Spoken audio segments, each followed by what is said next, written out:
We're still on plyometrics, and we're gonna vary off this starting next week, and we're gonna start building our plyometric program. So on Monday, we talked about energy systems and what sport uses what percentage of which energy system and how to train in that. Basically laid our foundation.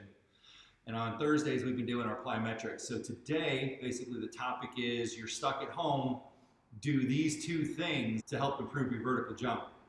So that's all we're gonna do is we're gonna drill down into 2 exercises. So short, fast, and sweet today, and give you a couple tips, and then we're gonna let you guys go do it. And then on Thursdays, what we'll start doing is building our plyometric program on those days. So we'll have a conditioning component, your plyometric component, and all of this stuff will start to converge here over the next month or so, where we are actually gonna have a full encompass. We got your strength, which we already did. We're gonna have your conditioning and your plyometrics, and we will get to core and our unilateral and our balance. So we will have all the pieces of our puzzle put together here. So the 2 exercises, before we go there, I always wanna make sure that whatever your plan is, it has a focus and it has an intent. So our mantra is, and it always has been, train with purpose. So that implies a lot of things. And what it means to me is that you are training for a specific outcome, right? You're not training just so that it's hard, right? So that you get sore, so that whatever, you can train for 60 minutes straight. What we are training for is to improve your vertical jump, increase your conditioning, decrease your chances of injury, insert what you're training for there. And once you have that, then you have your intent. And then you have to create your plan to get to that goal. So the whole premise there is, look, we are training for specific reasons.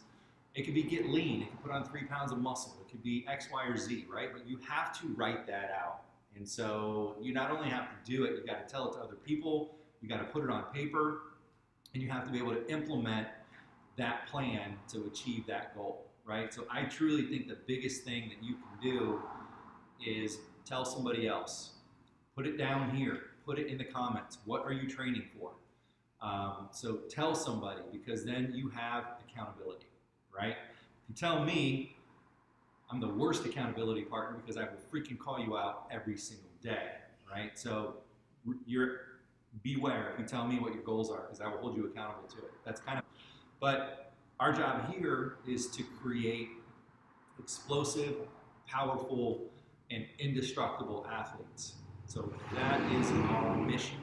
And so we do that by defining goals, creating the program, implementing the program, holding you accountable. All right, so first thing, if I'm doing my vertical jump program, and you know, one of the easiest things that you can do at home is get yourself a jump rope.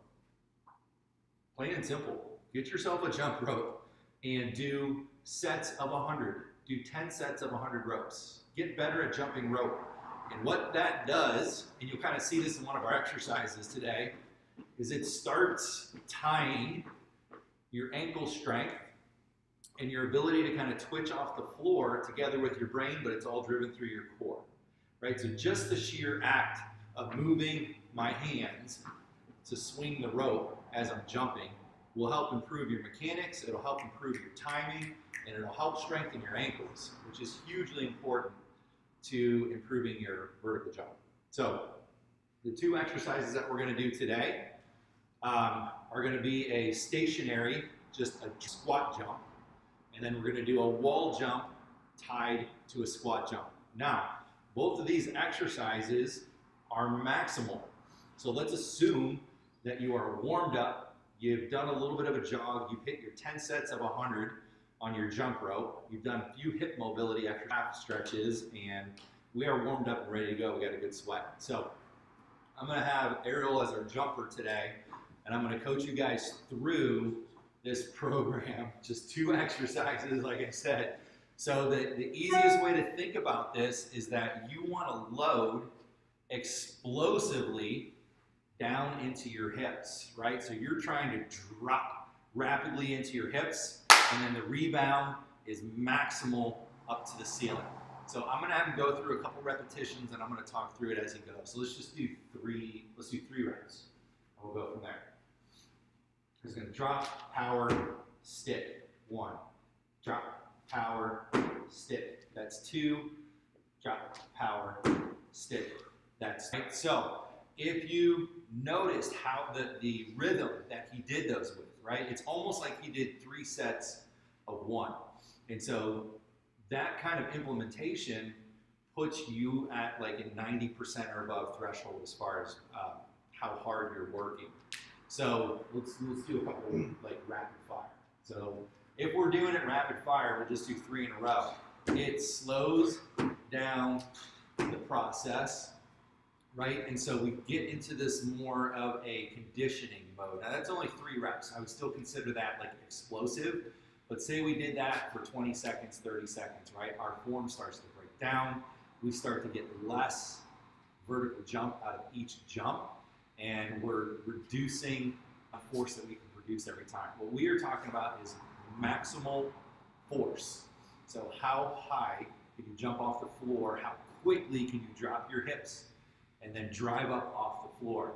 So I'll show you a couple common mistakes that we always see with this one. Now, generally, athletes not loading deep enough, so Eric, I'll have you face that way and just kind of do like a half drop and go. So what we'll see is just like a short load into the exercise, so he's not getting his hips deep enough, and he's not stretching the muscles far enough to get that stretch reflex, and that's what we're trying to get. We're trying to get a rapid stretch and then a rapid contraction to get maximal energy up off the floor. And then the other one, now we kind of use our arms. So we have an athlete that will do a jump. I know, try to do it. It's really hard for us to jump without our arms at this point. But oftentimes you'll get an athlete that will come in and not readily use their arms. Remember, using your arms increases your power production because it ties the whole kinetic chain together. You probably increase your power production by 25 or 30%.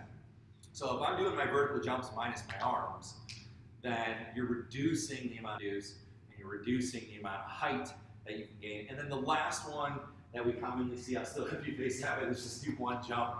And then the last one we commonly see is we'll do a vertical jump, but we float forward, right? So if you drop and then you're jumping forward, so we're losing vertical capacity here because we're getting some forward momentum going. So we can do the physics on that all day, right? So I want to focus on the specifics of the vector. So if I'm dropping straight into the floor, I want to return straight to the ceiling. If I'm moving forward, I'm losing height in my vertical jump, and I'm losing power production in the vertical plane because I'm getting some forward momentum. Now, we'll do broad jumps and we do variations on those. But the premise is, can you go from a straight vertical plane movement to then a horizontal plane movement, which is not easy to do. And that's a lot of our progressions are built on that. But the first thing is you mark an X on the floor, and we will do this a lot, where we just drop an X on the floor, and we will ask you to produce power and stay on that X, all right? And it feels a little wonky and a little clumsy at first because you're just focused on staying on the X. But in the grand scheme of things, you are fighting 100% against the force of gravity. And that's exactly what we want to try to get. We're trying to use the force of gravity to stretch out the muscles, and then you're trying to push down into the floor to rebound the other way. So the other one that you guys can do at home, and this is a little, but really what we're trying to do is we're trying to gain some momentum. So we're going to do 5 wall jumps, and we're actually taking your arms out of this one because your arms are going to be above your head. So a wall jump, you're just doing toe flicks, right? So you're just, your heels don't hit the floor, you're popping up off the floor. You want to get some hang time, right? So it's not just a, hey, I'm just going to do this for 5. You want to put some energy down into the floor, and then you're going to rapidly go into the first exercise. Drop your hips and maximally do a vert jump. So let's do 3 reps total. We'll do one facing that, and we'll do one facing that. Twitch, twitch, 3, 4, 5, load, vert, stick. one facing that way. So twitch. See, he's staying straight vertical, right? He's getting good twitch off the floor. His heels never hit the floor. Everything is driven through core activation and strong ankles and strong gastrocsoleus. And then you're driving down into the hips, stretching out the quad, the glutes and the hamstrings again, and then rapidly exploding back to the top. So those are 2 exercises, and the same common premise with that exercise. That's why these 2 are really closely linked. We are really focusing in the vertical plane. We are really trying to get maximal power production. In the grand scheme of things, sets and reps, right? We're good. In the grand scheme of things, sets and reps, we would do probably 3 sets of 10. We wouldn't probably do, that's what we would do. 3 sets of 10 on that drop squat jump, right? And as long as they're maximal, 3 sets of 10. And then on the flip side, we do 2 to 3 sets of 10. It just depends on your experience level, but we'd probably do 2 to 3 sets of 10 on the wall jump, squat jumps. And 1 rep is the 5 twitches and then the 1 maximum. So that's 1 rep, and we would do 10 reps of that. Some exercises, they're 2 simple but hard and challenging bodyweight exercises that you can readily do at home. I would definitely prefer that you do them on the grass. Do them on something soft. I was talking with one of our athletes earlier this week, and he's doing some stuff outdoors. He's going down to find some sand. Sand, that is an awesome place to do some training and to really work on your vertical jump, hip stability, power production, ankle stability, you name it. Training on the sand is really advantageous, especially in light of not having a gym or facility or turf field to train on. So try those 2 exercises. Start to practice them. Again, don't forget about the jump rope, an easy, old school, simple exercise. What I do like about the jump rope, it takes some mental focus and some mental toughness, because it ain't glamorous, it ain't fun, it ain't the shit you see on the Gatorade commercials or the Under Armour commercials. I get it, but it is a really useful tool to really start to get that twitch, and it's a really useful tool that transfers into athleticism, right? Because we're building those lower leg muscles that are hugely critical to energy transfer and power production. So keep that in the back of your brain. Go get yourself a jump rope. If you don't have a jump rope, that's fine. You got a line on the floor, right? I can do my lateral jumps. I can stand in space and just pretend that I'm jumping rope. It ain't that hard, guys. Be creative, right? Use your brains. A lot of times, you got to do stuff like that. You got to do stuff that you don't want to do to get to the part that you want to get to, right? So it ain't glamorous, it ain't fun, but it's hard work and it's discipline, and it's all things that are critical in becoming a better athlete. So jump rope, 10 sets of 100. Drop squat jumps, 3 sets of 10.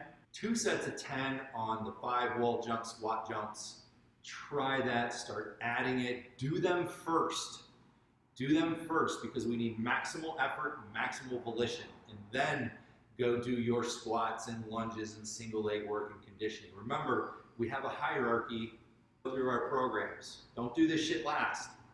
You ain't gonna get anything out of it. Do it first when your brain is fresh and you can work at maximal intensity. Auxiliary and complementary stuff, chasing that. So, all right, hopefully you guys got something you can take with you today.